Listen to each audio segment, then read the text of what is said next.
জাকাত ফরজ হওয়ার শর্ত হলো মাত্র 7টা।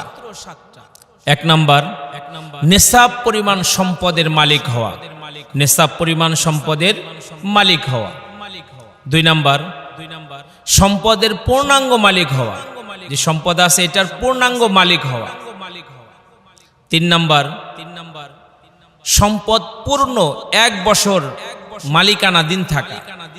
শর্ত হলো 1 বছর অতিবাহিত হতে হবে সম্পদের, যে সম্পদটা আছে ওইটা মওজুদ থাকতে হবে 1 বছর।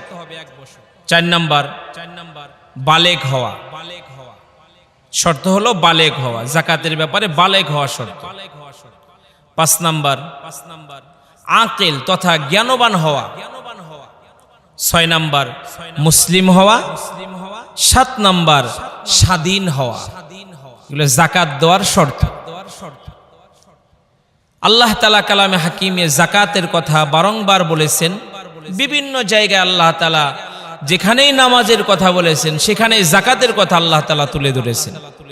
যেমন সূরা বাকারার 43 নং আয়াতে আল্লাহ তাআলা আমাদেরকে জানিয়ে দিয়েছেন, ওয়া আকিমুস সালাতা ওয়া আতুজ যাকাতা ওয়ারকাউ মা'আর রাকিঈন।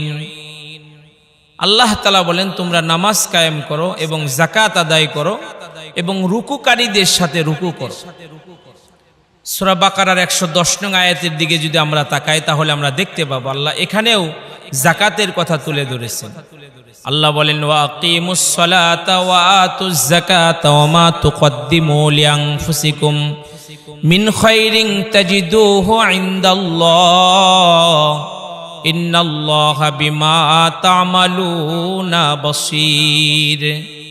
আল্লাহ তাআলা এখানে বলেন তোমরা সালাত কায়েম করো, যাকাত দাও এবং তোমরা যে নেক আমলগুলো আগে পাঠাবে সেটা আল্লাহর কাছে জমা থাকবে, আল্লাহর কাছে পাবে সেটা।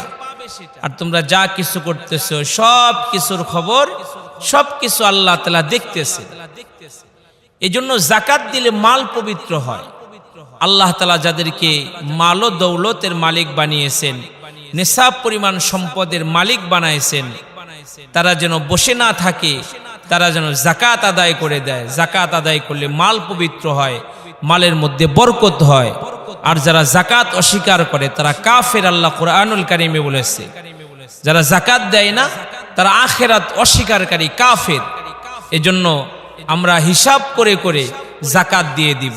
আল্লাহ তাআলা এই গুরুত্বপূর্ণ নামাজের মতো, নামাজ যেমন ফরজ যাকাত দেওয়াও ফরজ। যাদের উপরে আল্লাহ তাআলা নিসাব পরিমাণ মাল দিয়েছেন, আল্লাহ তাআলা আমাদেরকে গুরুত্বপূর্ণ আমলের মধ্যে থাকবার তৌফিক দান করেন।